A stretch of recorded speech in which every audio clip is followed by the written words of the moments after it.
Olá, queridos irmãos e amigos, a paz do Senhor Jesus, sejam bem-vindos ao canal. Aqui nós falamos sobre Bíblia, teologia, curiosidades, comentamos também as revistas da CPAD, a Casa Publicadora das Assembleias de Deus no Brasil. No vídeo de hoje nós iremos falar sobre os mártires. Este é o assunto da quinta lição da classe de juvenis.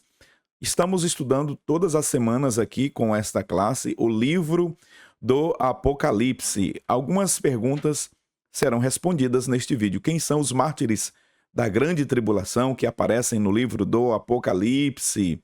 Por que que as almas dos martirizados, elas aparecem debaixo do altar em Apocalipse capítulo de número 6, versículo de número 9, por ocasião da abertura do quinto selo?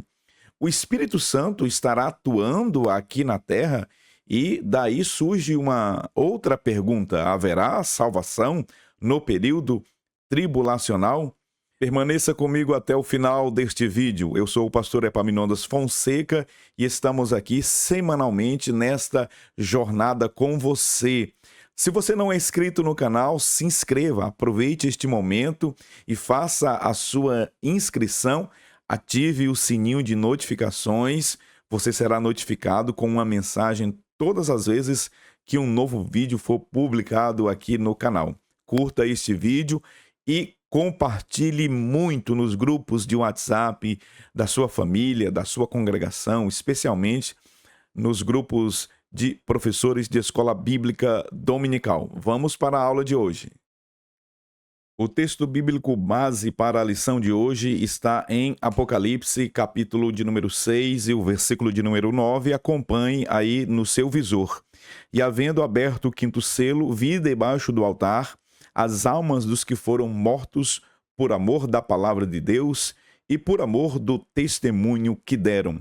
Nós temos 3 objetivos que serão alcançados na ministração desta aula, portanto, os professores desta classe, a classe de juvenis, devem estar atentos aos objetivos a serem alcançados e, por essa razão, durante a semana, você deve fazer o planejamento da sua aula, quanto tempo você vai gastar em cada um desses objetivos, de modo que você se atenha aos objetivos da lição com vista a alcançá-los ao término da sua aula. O primeiro objetivo é pontuar quem são os mártires descritos no Apocalipse. O segundo objetivo é explicar a causa e as consequências do martírio. O terceiro objetivo desta lição, apontados aqui pelo pastor Paulo Henrique, que é o comentarista deste trimestre da classe de juvenis, é mostrar o clamor dos mártires e a vingança prometida pelo Senhor. Vamos então para o primeiro tópico da lição de hoje, que é: quem são os mártires? No Novo Testamento, a palavra mártir, ela aparece cerca de 34 vezes. A expressão no grego do Novo Testamento é martus. E algo muito interessante nós precisamos compreender em relação a isso. É que a palavra mártir, ela está sempre relacionada a testemunha ou testemunho. Esse texto que está aparecendo na sua tela foi extraído da revista da classe de juvenis, escrita pelo pastor Paulo Martins, que é o comentarista. No contexto cristão, mártir ou mártires são pessoas que sofrem perseguições e até mesmo eles chegam ao ponto de morrerem. Os mártires, portanto, são pessoas que preferem sacrificar suas vidas do que negar o seu Senhor, do que negar o seu Cristo. Como, por exemplo, nós temos o testemunho de muitos martirizados, inclusive no texto bíblico do Novo Testamento. Vamos ao primeiro ponto da lição? Quem são os mártires? Tanto no Antigo quanto no Novo Testamento, nós temos a Escritura Sagrada revelando várias tentativas de extermínio do povo de Deus.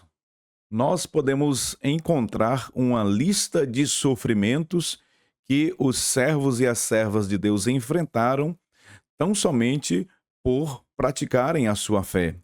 A Bíblia nos fala que muitos foram apedrejados, foram cortados pelo meio, mortos à espada, injuriados, abandonados, tiveram fome, passaram frio, sofreram escárnios, cadeias, açoites e prisões, conforme Hebreus capítulo de número 11, versículo 36 e 37. Homens dos quais o mundo não era digno, conforme Hebreus capítulo de número 11, versículo de número 38.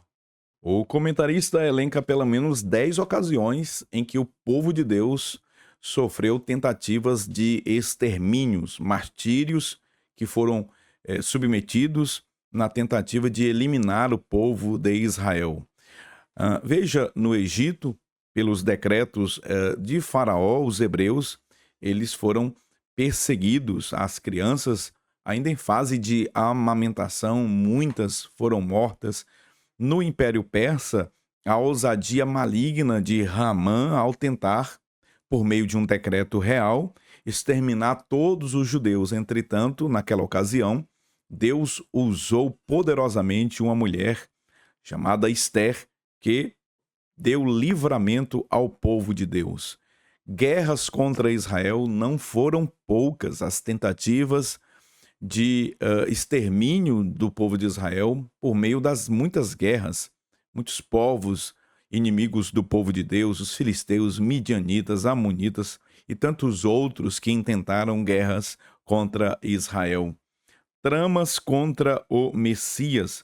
Dentre os próprios judeus, levantaram-se homens contra a vida do Cristo, né? Que arquitetaram a morte do Messias, ameaças contra a Igreja de Cristo. Jesus predisse isto. Ele falou que, assim como ele foi perseguido, os seus discípulos também seriam. As mortes de Estevão e Tiago, com a expansão do Evangelho, com o crescimento da Igreja, os primeiros cristãos começaram a sofrer martírio. E o primeiro martírio, o proto-mártir, por assim dizer, Estevão, foi apedrejado. Está escrito em Atos capítulo de número 6. Depois o pastor da igreja, Tiago, em Atos capítulo de número 12, também entrou para a lista dos primeiros crentes a sofrerem martírio. Cristãos mortos em arenas de Roma. Os romanos, especialmente os imperadores, eles eram implacáveis contra os cristãos.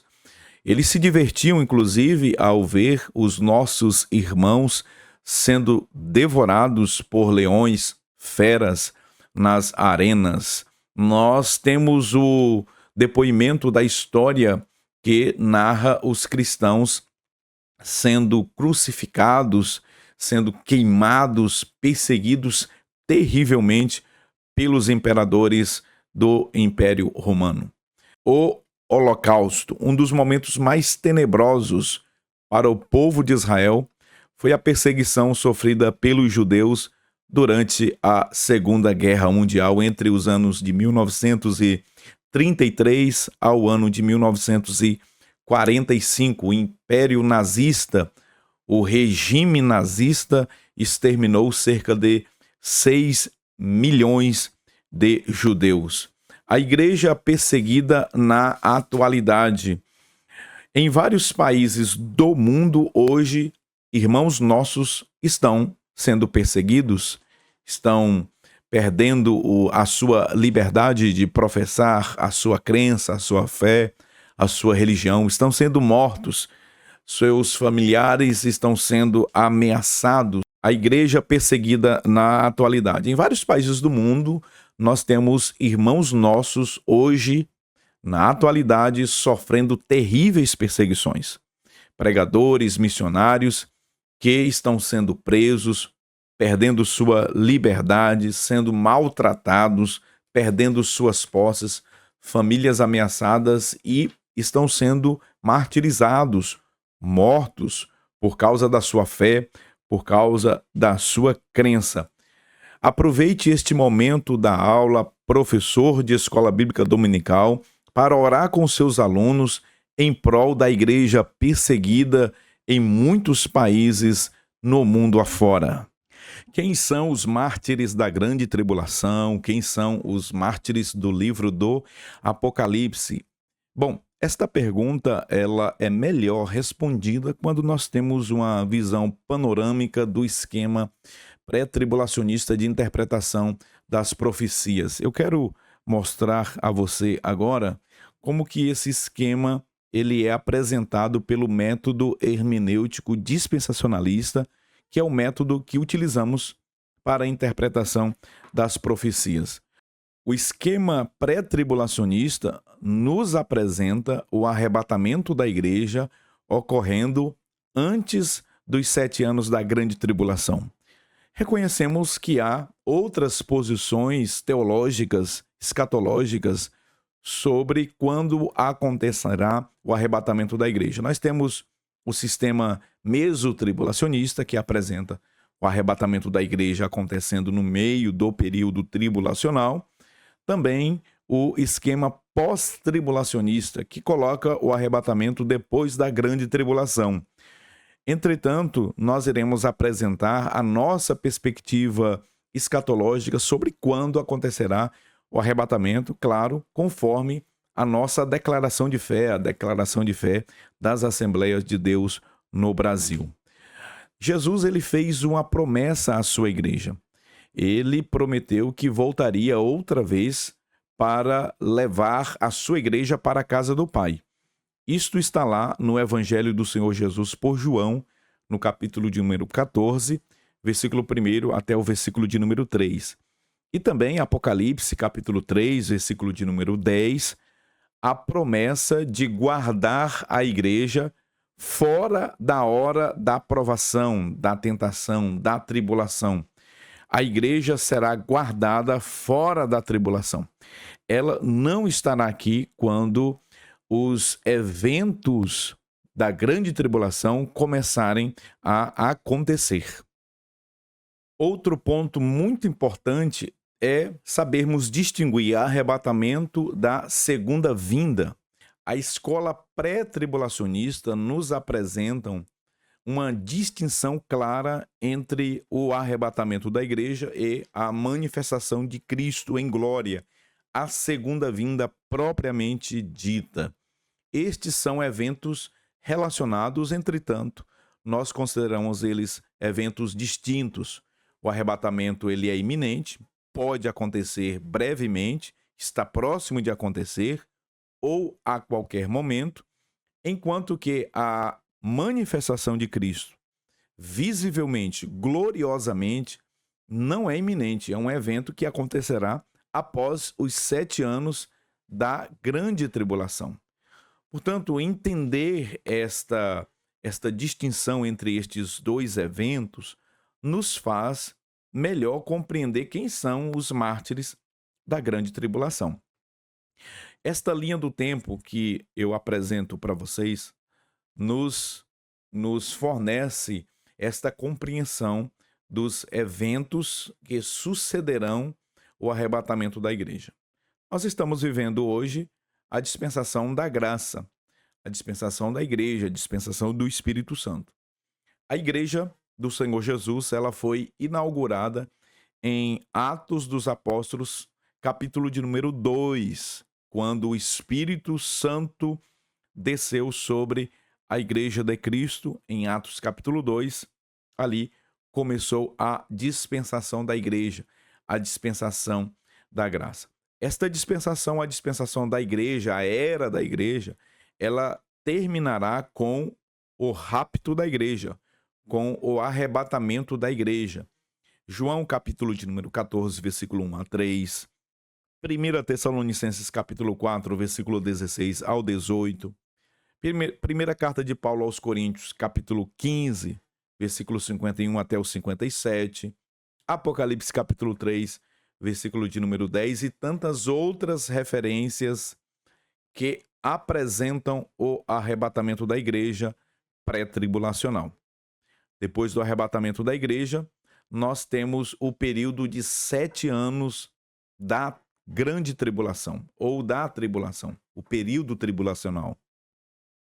Estes 7 anos são divididos em duas partes. A primeira metade, 3 anos e meio, a segunda metade, mais 3 anos e meio.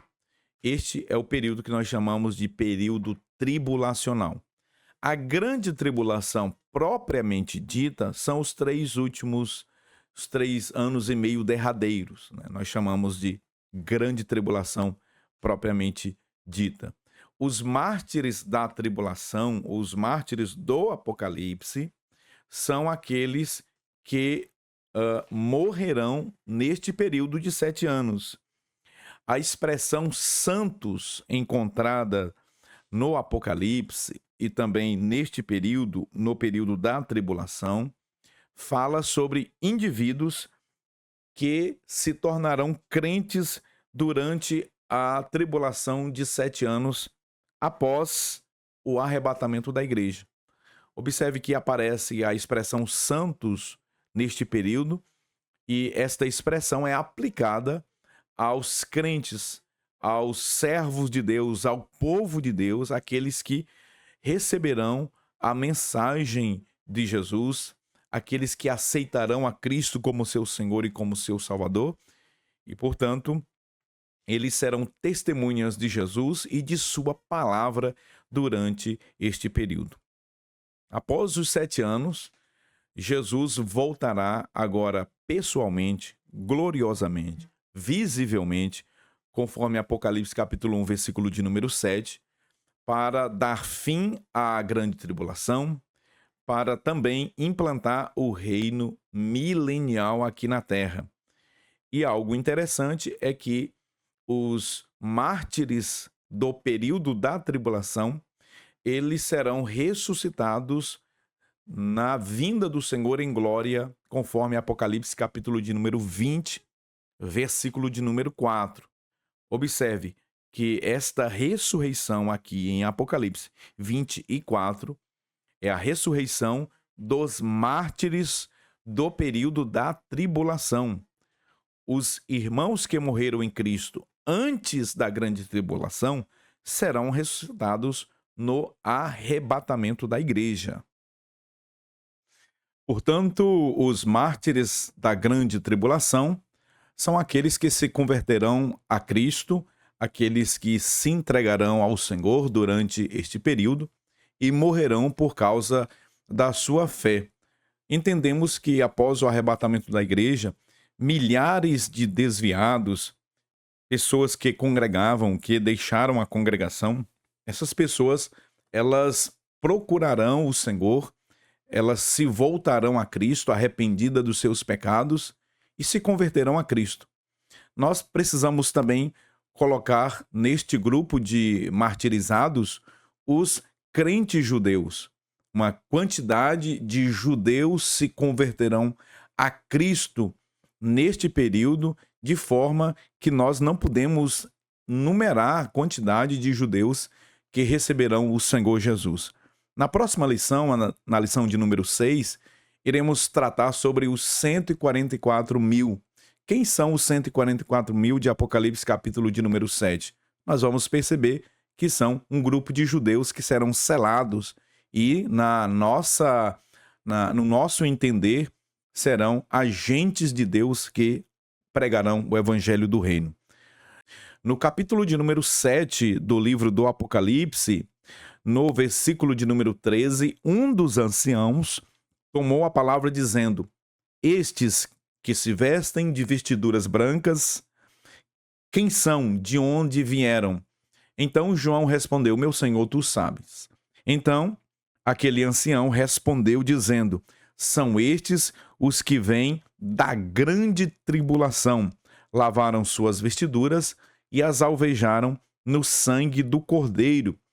O versículo de número 9 nos diz que são de todas as nações, tribos, povos, línguas e nações, uma multidão que ninguém poderia enumerar.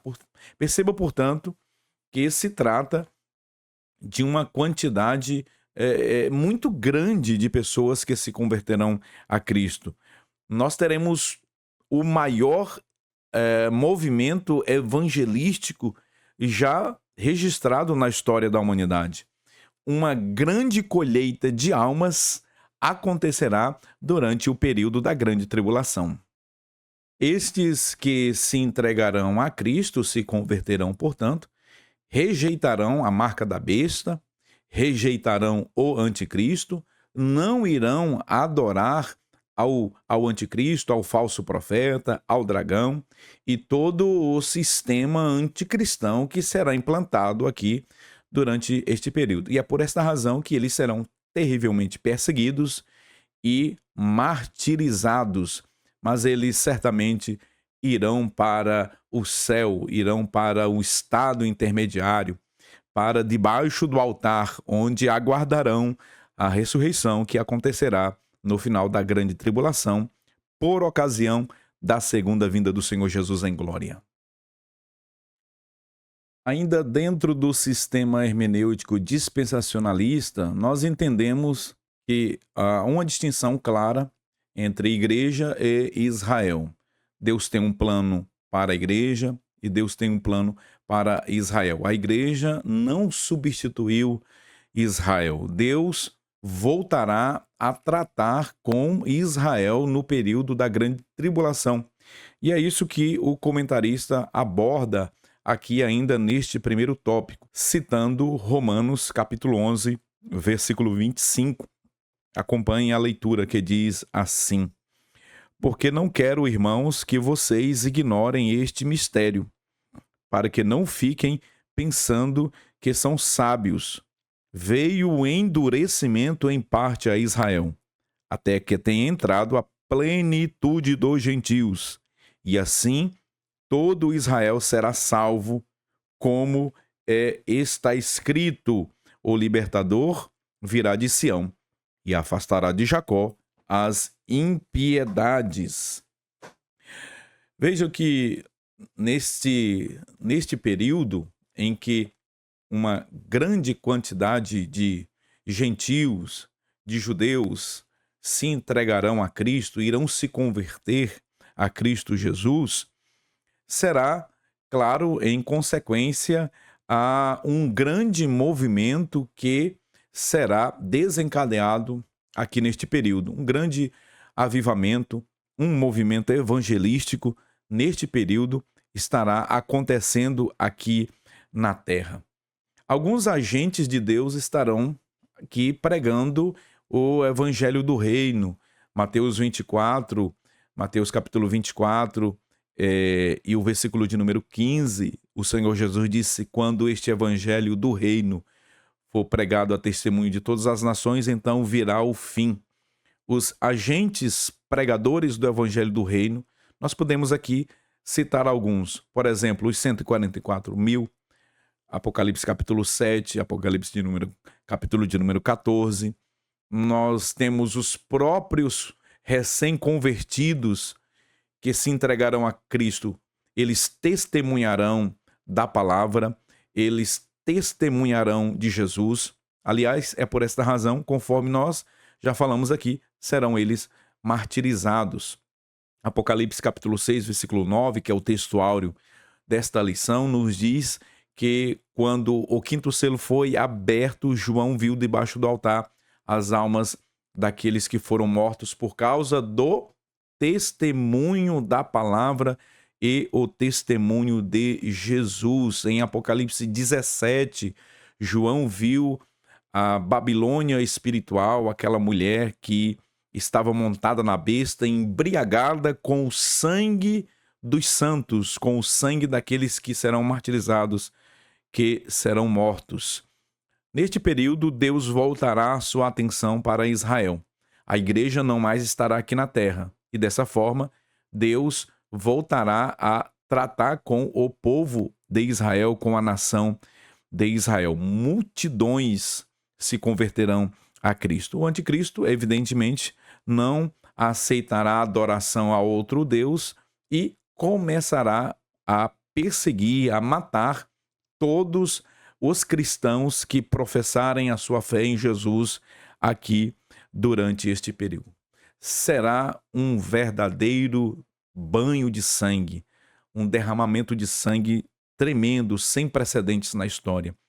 Crentes serão degolados, outros serão terrivelmente massacrados por conta da sua fé. Jesus disse em Mateus capítulo 24, versículo de número 9, que aqueles que aqui estiverem seriam odiados de todos por causa de Jesus, por causa do seu nome. Nós estamos afirmando por várias passagens do livro do Apocalipse que haverá salvação neste período. Aliás, salvação de milhares de pessoas, conforme já mostramos aqui algumas passagens, especialmente Apocalipse capítulo 7 e o versículo de número 9 a seguir, Apocalipse capítulo 6, versículo 9, o texto áureo desta lição. Mas uma pergunta alguém pode estar se fazendo: se a igreja será arrebatada antes da grande tribulação, e será, como pode, portanto, haver salvação durante este período? Esta pergunta é muito interessante. Nós temos que partir do princípio de que a salvação ela é um dom de Deus. A salvação ela não depende de homens. A salvação não depende nem mesmo da igreja. Eu quero ler Apocalipse capítulo 7, o versículo de número 10, que diz: E clamavam em grande voz, dizendo: Ao nosso Deus, que se assenta no trono, e ao Cordeiro pertence a salvação. Veja que a salvação, ela pertence a Deus, ela pertence ao Cordeiro. Neste pensar, o apóstolo Paulo, escrevendo um texto muito conhecido nosso, aos Efésios, capítulo 2, versículo 8, pela graça sois salvos, por meio da fé, e isto não vem de vós, e nem de obras, para que ninguém se glorie, é dom de Deus. Diante disso, nós não podemos, em hipótese alguma, sequer conjecturar a possibilidade de salvação fora da graça de Deus. Não há salvação senão única e exclusivamente em Jesus, em todas as épocas. Em todos os períodos, a salvação sempre foi pela graça. Em todas as dispensações, a salvação sempre foi pela fé. Haverá sim salvação durante o período tribulacional. Ocorre que os mártires da grande tribulação, aqueles que sofrerão martírio por causa da sua fé, por causa do testemunho de Jesus e de sua palavra, evidentemente, estes não fazem parte da igreja. A igreja já foi arrebatada, ela já terá sido arrebatada. A igreja estará no céu. Estes são salvos do período da tribulação. No Antigo Testamento, nós tivemos a história da salvação também pela fé. E no Antigo Testamento, nas várias dispensações, todas as dispensações, nós temos a salvação se manifestando pela fé. Durante a grande tribulação, não será diferente. A salvação, ela é pela fé em Jesus, pela obra de Cristo Jesus na cruz do Calvário. Uma outra questão que é bem discutida entre os cristãos, os crentes sobre este tema, é em relação ao Espírito Santo. Se o Espírito Santo estará atuando aqui na Terra, inclusive no passado, não é? Muito se ensinava que o Espírito Santo iria sair da Terra, que o Espírito Santo não estaria mais na Terra depois do arrebatamento da igreja. Este é um equívoco doutrinário tremendo. É um erro de leitura e um erro de interpretação também de 2 Tessalonicenses, capítulo de número 2. O Espírito Santo, em primeiro lugar, ele é onipresente. O Espírito Santo está em todas as partes. Ele está em todos os lugares. Quando nós, então, dizemos que o Espírito Santo habita na igreja, com isso nós queremos dizer que no arrebatamento da igreja, o Espírito Santo não atuará mais pela igreja. Evidentemente porque ela não estará aqui. Entretanto, o Espírito Santo estará atuando aqui na terra, porque nós já apresentamos aqui diversas passagens bíblicas apontando para uma grande colheita de almas. E Jesus mesmo disse que o Espírito Santo é o responsável por convencer o homem do pecado, da justiça e do juízo.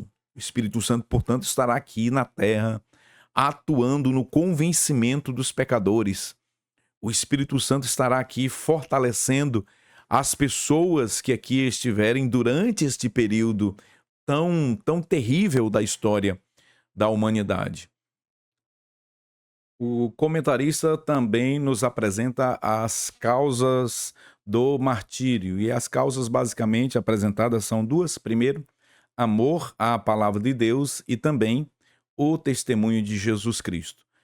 Lá no texto base da lição de hoje, quando o quinto selo foi aberto, João viu as almas embaixo do altar daqueles que foram mortos por causa da palavra de Deus, por causa do amor à palavra de Deus e do testemunho de Jesus Cristo.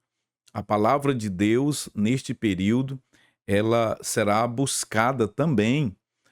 É claro que será um período em que o anticristo ele vai implantar um sistema político de controle mundial. Haverá uma religião satânica que será a religião oficial durante este período.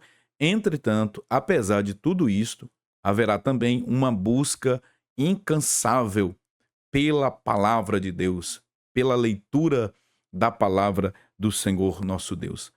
Eu quero destacar com você o comentário escrito pelo comentarista da revista, onde ele diz: entretanto, ao demonstrarem a fé no Senhor, pagarão com a própria vida, pois o mundo rejeitará tudo que se diz respeito a Deus. Por isso, o sangue dos santos será derramado até que, com sangue, receba do Senhor a sua retribuição. Apocalipse capítulo 16, versículo de número 6. Bom, é bom que se diga neste momento da lição que o sangue desses mártires, o sangue destes irmãos nossos durante o período tribulacional, em nada contribuirá para a redenção deles, para a salvação deles. Deixar muito claro aquilo que nós já falamos nesta videoaula, que somente o sangue de Jesus é poderoso para salvar.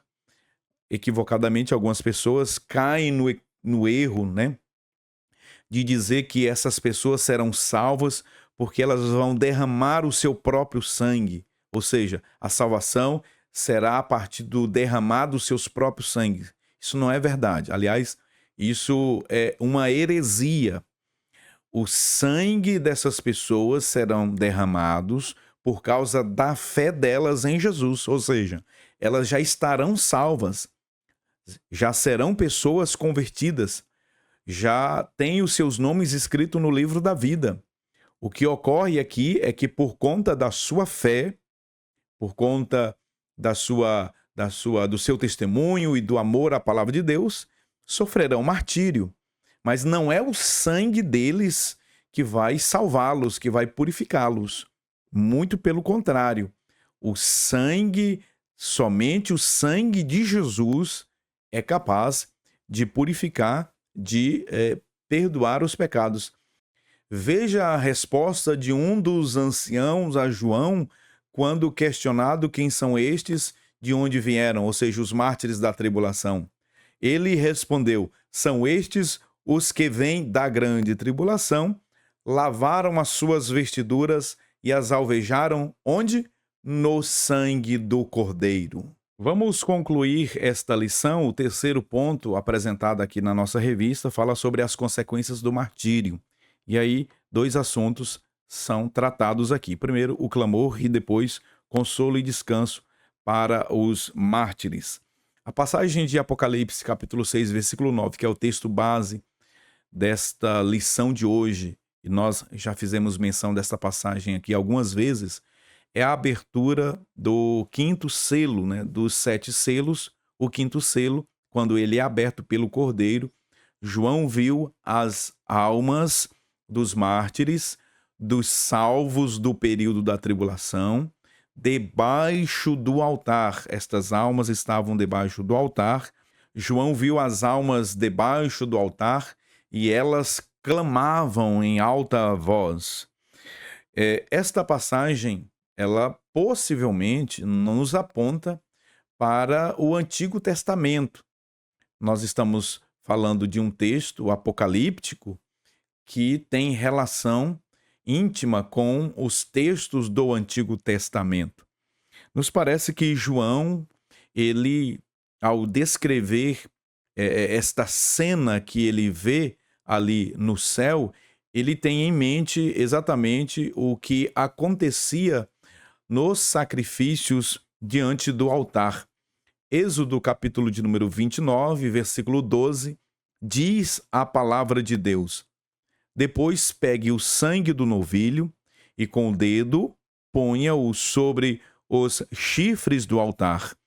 O restante do sangue você derramará na base do altar. Observe que o sangue no Antigo Testamento dos sacrifícios era derramado à base do altar. Levítico também, capítulo 4, versículo 7, afirma isto. No Antigo Testamento, o sangue dos sacrifícios era derramado à base do altar. Em Apocalipse 6 e 10, João ouve-os clamar, perguntando por que Deus não vingava as suas mortes e julgava seus perseguidores. Esta oração é semelhante às orações nos salmos imprecatórios no Antigo Testamento, como, por exemplo, o Salmo 74, versículo de número 10. A resposta do Senhor veio no versículo de número 11 do capítulo 6.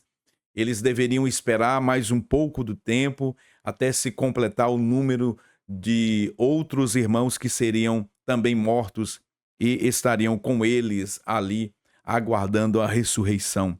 Mas que em breve a retribuição divina, a vingança do Senhor, iria se cumprir, portanto, ali culminando com o plano de Deus estabelecido. Chegamos ao final de mais uma lição, onde aprendemos sobre os mártires. Vimos que estes são aqueles que se converterão após o arrebatamento da igreja e por conta do testemunho da palavra de Deus, por conta do seu amor à palavra de Deus e também do testemunho de Jesus Cristo, serão perseguidos, serão martirizados, serão degolados, morrerão, mas não negarão a sua fé. Este é um período que durará 7 anos. Aprendemos também e vimos que eles serão ressuscitados ao final da grande tribulação por ocasião da vinda do Senhor Jesus em glória. Nesta videoaula também ficou muito claro que haverá salvação durante este período tribulacional. Agentes de Deus estarão aqui pregando o evangelho do reino. O Espírito Santo estará atuando na conversão dessas pessoas. Mas a lição que fica também para nós hoje é que, mesmo diante de perseguições, de afrontas, de vilipêndios, mesmo diante da morte, devemos permanecer firmes. Devemos permanecer fiéis ao nosso Senhor, ao nosso Salvador, porque daqui a pouquinho nós temos a convicção de que Jesus virá buscar a sua noiva, a sua igreja. Esta é a nossa esperança, que se cumprirá o que está escrito em Apocalipse capítulo 3, versículo de número 10. Porque guardastes a palavra da minha perseverança, eu também te guardarei da hora da tribulação que há de vir sobre o mundo inteiro. 1 Tessalonicenses capítulo 1, versículo de número 10, o Senhor nos livra da ira vindoura. Que bênção, que maravilha! Nós estamos chegando ao final desta pré-aula, desta videoaula. Desejamos uma excelente aula neste domingo a você e aos seus alunos.